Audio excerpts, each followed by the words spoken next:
Olá pessoal, tudo bem? Como é que vocês estão?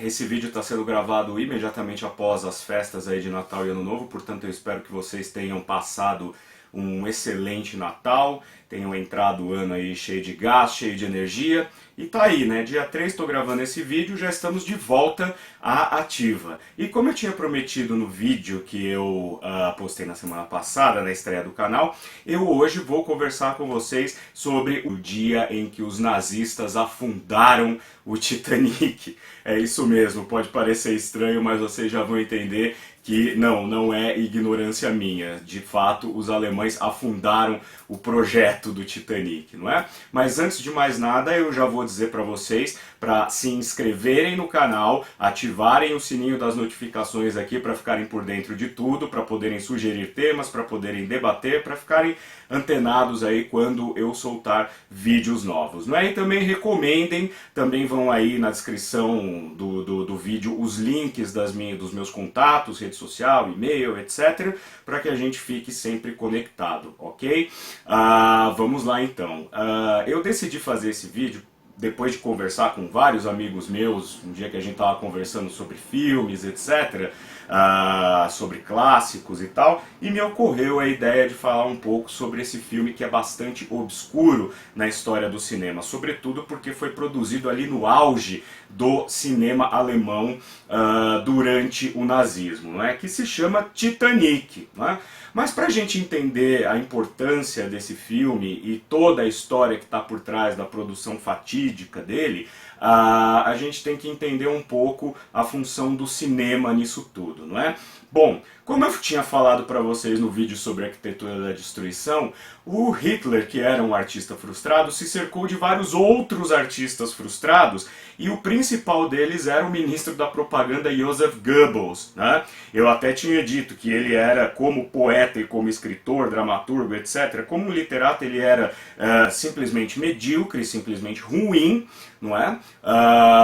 Mas também a gente vai ver que o cinema não era muito a praia do Goebbels também, né? Porque o Goebbels, como a gente sabe, tinha um grande apreço pela produção cinematográfica. Ele não escondeu isso, o cinema para ele sempre foi algo bastante importante, sempre foi algo bastante caro às aspirações artísticas dele e às aspirações propagandísticas também da Alemanha nazista. E eles tomavam como base o próprio cinema americano. O cinema americano, que ali, às vésperas da Segunda Guerra Mundial, já era consolidadamente talvez a maior indústria de entretenimento do mundo. O cinema, como um fenômeno maior de comunicação de massa no século XX, já se concentrava ali no que conhecemos hoje como Hollywood. E é claro que tendo essa importância, tendo essa relevância mundial, também o cinema americano funcionava como uma espécie de vetor para modas, para comportamentos, para ideias, não é? E os americanos investiram pesado nisso, principalmente na Segunda Guerra Mundial. Eles vão investir pesadamente na propaganda contra o eixo totalitarista. São famosos alguns desenhos, inclusive de Walt Disney, proibidos, né? Depois de um tempo, mas que hoje são facilmente encontrados aí na internet. Por exemplo, a história do pequeno Hans, né, que é um garoto, que é um desenho animado que conta a historinha do Hans, que é um alemãozinho que vai para a escola aprender que ele precisa entrar para a juventude hitlerista, ele vai para a guerra, mas aí ele começa a ver mortos, ele começa a ver que a nação dele está desabando, não é? E se arrepende de ter entrado para essa legião nazista. Quer dizer, é um curta-metragem americano no sentido de desmoralizar a ideologia nazista, desmoralizar o potencial, o poder nazista que havia naquele momento, por volta de 1940, quando a guerra já estava comendo solta. Também a gente pode falar sobre o desenho do Popeye, que ele luta sozinho contra um exército japonês, e aquela cena que é no mínimo vergonhosa, não é? Quando o navio japonês está afundando, ele entra numa espécie de redemoinho no meio do oceano e o desenho coloca no fundo, assim, o que a gente ouve de fundo é o barulho de uma privada dando descarga, né? E também tem um desenho do Pato Donald, que vai para a Alemanha nazista, tá? Enfim. Os americanos eram muito bons em fazer propaganda antinazista, né, e lançar modas. E isso, para os alemães, para o Joseph Goebbels, era algo admirável, era algo que ele gostaria de copiar, claro, utilizando-se para o outro lado da questão. Não é?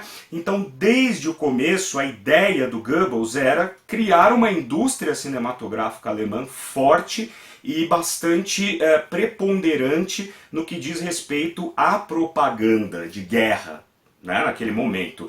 Então, uma das primeiras providências tomadas aí, assim que o Hitler ascende ao poder em 1933, é que o Reich absorve a UFA, Universum Film, que era a principal produtora de filmes alemães durante os anos 20, responsável por filmes de Murnau, de Fritz Lang, todos aqueles clássicos que a gente conhece, Metrópolis, A Última Gargalhada, Nosferatu, A Morte Cansada, O Estudante de Praga. Com a ascensão de Hitler, o Goebbels se torna o chefe maior dessa indústria cinematográfica e o filme começa então a tomar uma outra direção. No começo, né, no começo de tudo, não tão explicitamente nociva, digamos assim, para o espectador. Porque a gente não pode esquecer que no meio dessa mudança de parâmetros aí da indústria cinematográfica alemã, a gente tem a Leni Riefenstahl, né, que é uma documentarista importantíssima, responsável por recriar a linguagem do documentário, inventar uma linguagem cinematográfica muito mais eficiente, principalmente com os filmes O Triunfo da Vontade, de 1934, e depois Olímpia, de 1938. A partir dos anos 30, um épico, né, sobre as Olimpíadas de Berlim de 1936, que é usado justamente como uma forma de exaltar a raça ariana, não é? Mas naquele momento ainda não se via o que estava de fato por trás. Somente depois que os judeus são criminalizados, depois que as minorias passam a ser perseguidas, é que os filmes alemães começam a vir com uma mensagem muito mais truculenta, como por exemplo o filme O Judeu Eterno, né? Que faz uma montagem que deixaria Sergei Eisenstein envergonhadíssimo, né? Porque ele faz uma espécie de montagem atonal ali para criar um efeito de sentido dialético ao colocar imagens de judeus nos guetos alemães intercalados com imagens de ratos e piolhos, etc., para fazer essa analogia da praga, essa analogia daquilo que tem que ser destruído, né? Então, a partir desse momento, os filmes começam a ficar mais truculentos. Quando a Alemanha inicia a primeira fase da Segunda Guerra Mundial, a fase da Blitzkrieg, e domina tudo que está ali em volta, a nação então está imbuída de um orgulho extremo, de um otimismo exacerbado, não é? Tudo aquilo que o Hitler dizia nos seus discursos sobre a superioridade da raça, sobre varrer o inimigo, está sendo colocado em prática. E o alemão simpatiza com isso, portanto, é um momento de grande triunfo. Só que, a partir de 1942, esse jogo começa a virar, sobretudo depois da tentativa de invasão de Stalingrado, que fez com que os russos resistissem bravamente, conseguissem segurar o exército nazista e fez com que a Alemanha despendesse muito mais dinheiro, muito mais força bélica, muito mais homens, muito mais tudo para poder conquistar aquele território que não foi conquistado. E é claro que internamente na Alemanha isso gera uma espécie de início de recessão que vai prejudicar muito a campanha alemã a partir daquele momento na Segunda Guerra Mundial. Sobretudo depois que os aliados ali em 1942, 43, expulsam os alemães do norte da África, tomam a Itália, enfim, a guerra começa a virar, não é? E isso obviamente vai começar a causar uma certa instabilidade na percepção do povo alemão quanto à guerra, quanto ao seu líder, quanto ao Führer, né, que é maior que Deus ali para eles. Ainda havia uma última cartada, que o Joseph Goebbels foi buscar justamente na propaganda, no cinema de propaganda. Num arroubo de megalomania, ele decidiu levar a cabo e supervisionar pessoalmente a produção daquilo que seria o maior filme alemão já produzido até aquele momento. Na moeda de hoje foram despendidos mais ou menos 180 milhões de dólares naquele momento, 4 milhões de marco alemão, para realizar o filme Titanic. E por que Titanic? Porque ele queria fazer um filme monumental, um épico grandioso, para desmoralizar o inimigo e ao mesmo tempo mostrar ao povo alemão que nem tudo estava perdido, que eles precisavam ter calma, porque o inimigo, no caso os aliados, no caso mais específico ainda os ingleses, eram apenas arrogantes, eram apenas pessoas que jogavam com os interesses alheios, preterindo o interesse da massa, eles eram déspotas, então não haveria motivo para nenhum tipo de preocupação. E como ele desmoralizaria, né, o inimigo perante a população alemã? Se utilizando de uma tragédia que, mesmo 30 anos depois do ocorrido, ainda estava muito presente no imaginário, não só inglês, mas mundial, mas principalmente inglês, que foi o naufrágio do Titanic, o maior transatlântico até aquele momento, em 1912, que nem Deus afundaria, e ele, na verdade, afundou em abril de 1912, né, nas águas do Atlântico Norte. E isso ainda tinha ficado ali muito na cultura dos ingleses, etc. Então o Goebbels resolve se valer disso para fazer um filme e contratou um diretor já bastante experiente chamado Herbert Zelpin, que tinha alguns filmes já em sua carreira, era jovem, tinha lá cerca de 39, 40 anos, foi então contratado para dirigir o Titanic nazista.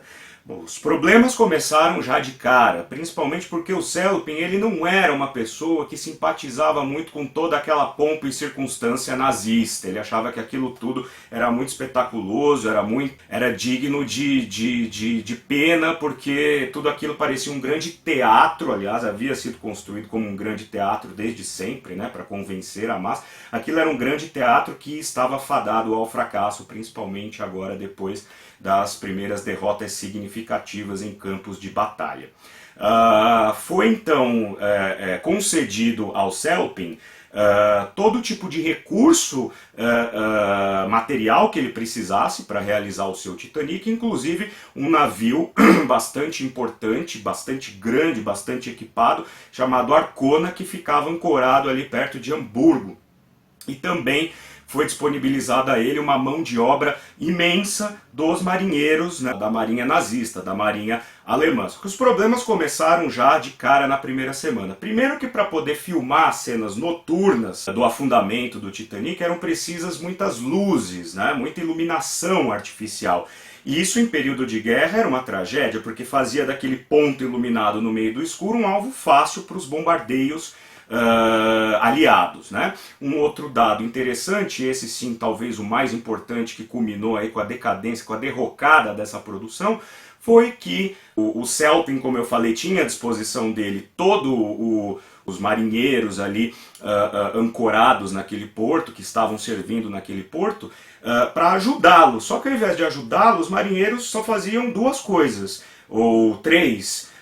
Entre elas beber, usar bastante droga e ficar assediando as mulheres que participavam da produção, ali, as mulheres do elenco, etc. E isso foi deixando o Zelpin bastante irritado, principalmente porque, por um lado, ele via que o trabalho dele estava sendo atrasado e, por outro, ele via que patético era aquela situação de homens que estavam ali para servir a nação se comportando como lixos, não é? Então ele começou a reclamar bastante, chamou uma reunião de cúpula com a produção, desceu o cacete em toda a produção, e isso obviamente foi parar no ouvido do supervisor da produção, que era o próprio Joseph Goebbels, que não ficou nada satisfeito em ter um homem do Reich falando mal do Reich, do comportamento dos homens do Reich. Portanto, ele foi chamado para dar esclarecimentos, repetiu tudo o que ele tinha falado, se recusou a mudar uma vírgula, e diante dessa assertividade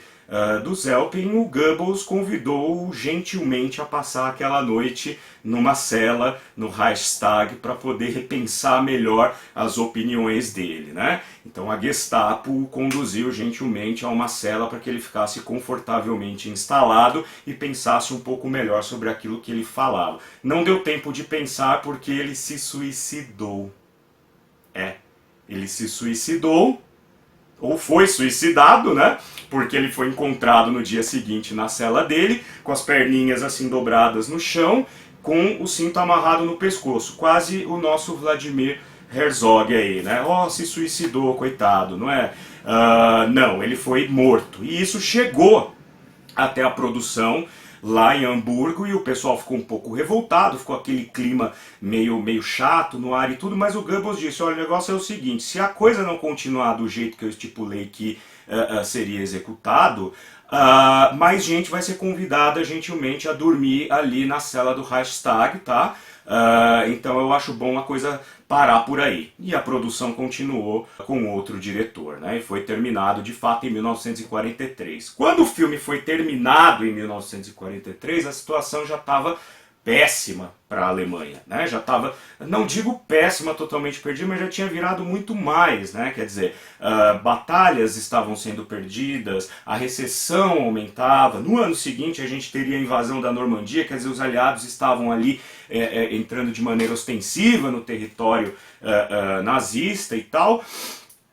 E o Goebbels, então, revendo o filme pronto, voltou atrás. Ele achou que aquela temática daquelas pessoas sofrendo, daquelas pessoas morrendo afogadas, daquelas pessoas em clima de histeria e de caos, aquilo não seria muito bom para o moral alemão, para a população alemã naquele momento, né? Então ele voltou atrás e ordenou que o filme fosse guardado, fosse arquivado. O filme nunca foi visto. Quando a guerra acabou, e esse filme foi descoberto pelos aliados, ele ainda passou um tempo proibido, né? Ele não foi exibido de imediato. Só 10 anos depois, em 1953, mais ou menos, é que ele começou a ser exibido. Só que algumas cenas que estavam no filme do Titanic nazista, no qual o grande herói que salva mais gente ali é um marinheiro alemão, né? Por coincidência na história ali, supervisionada pelo Goebbels. Quando esse filme foi redescoberto e exibido, cenas dele já haviam sido utilizadas em outras produções sobre o Titanic, principalmente Somente Deus por Testemunha, naquela época em que o Titanic ainda afundava inteiro, né, que não se sabia que ele tinha rachado no meio para afundar, não é? Então só aí é que esse filme começou a ser de novo mostrado em TV e foi redescoberto aí pelas gerações seguintes, não é? Agora, tem um dado interessante, como esse filme realmente tinha uma certa maldição consigo. Porque o Arcona, que é esse navio que eu falei que era uma espécie de dublê do Titanic aí que foi utilizado nas filmagens, ele também foi usado depois pelos aliados para resgatar uma série de prisioneiros de um campo de concentração perto de Hamburgo. Só que quando eles estavam cruzando o mar para poder chegar até a Dinamarca, acidentalmente ele foi bombardeado por aliados, não por alemães, né? Os próprios aliados bombardearam o navio. Enquanto o navio afundava, muitos daqueles que estavam lá, né, soldados aliados e prisioneiros, conseguiram sair nadando em direção à praia. Só que a praia ainda estava sob ocupação nazista. Então esses que se salvaram do naufrágio foram abatidos, quase que a queima-roupa, a uma distância muito curta, por soldados que estavam na praia. Realmente aí então tem uma coisa muito estranha em torno desse Titanic nazista, não é? Aliás, eu acho que em torno do nome Titanic enquanto navio. Bom, essa então é a saga, né, a malfadada do que nós chamamos de o Titanic nazista. Chama-se Titanic, né, mas ficou-se convencionado que era a versão nazista para o Titanic. Ok? Eu espero que vocês tenham gostado dessa curiosidade, dessas curiosidades que eu trouxe a respeito aí. Mais adiante eu posso trazer outros vídeos falando sobre a importância do desenvolvimento tecnológico para o cinema que a Alemanha tem ali naquele período da Leni Riefenstahl, etc., né? Porque embora o discurso dos filmes sejam absolutamente abomináveis, repugnantes, a técnica existe até hoje. Muitas das soluções técnicas encontradas no cinema naquele momento são utilizadas até hoje, ok? Então eu vejo vocês na próxima semana. De novo eu digo, por favor, assinem o canal, inscrevam-se, né? Acionem aí as notificações, mandem mensagens, deixem seus comentários, meus contatos estão todos aí embaixo para que vocês possam conversar comigo e fiquem à vontade para sugerir temas. Voltamos na próxima. Tchau!